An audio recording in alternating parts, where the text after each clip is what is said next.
General election will be here before you know it, and in Indiana, you have to register to vote. News 18's Brad Oppenheim tells us about a local couple who ran into some issues while registering to vote. Now they're encouraging the public to keep tabs on their voter registration status.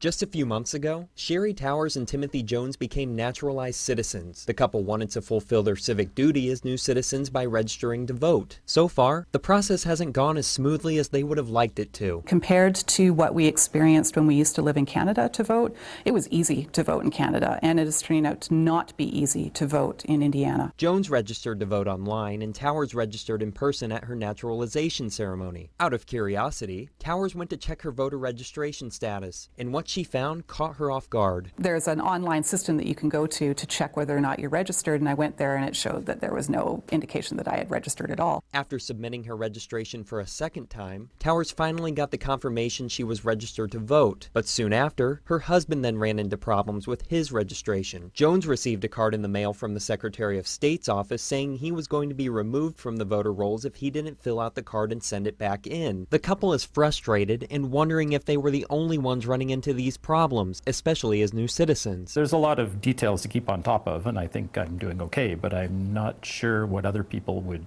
do, especially if they weren't proficient in English or the U.S. culture. Tippecanoe County Clerk CHRISTA COFFEY says some of the issues may stem from something as simple as the spelling of a name. The thing that we found in the primary this year was a lot of people didn't remember that they registered as Joanna, and they just searched Joe, or they registered as Joe and they searched Joanna, so they think they're not registered. Coffey says she hopes to see more user-friendly technology. We've asked the Secretary of State's office to make some upgrades to that so that you can do wildcard searches. Right now you can't. It would be nice to see a lot of public service announcements explaining to people how they can check that they're registered and how to get registered if they're not. Jones says he will send in the proper paperwork to ensure he can cast his vote in November. Reporting in Lafayette, Brad Oppenheim, News 18.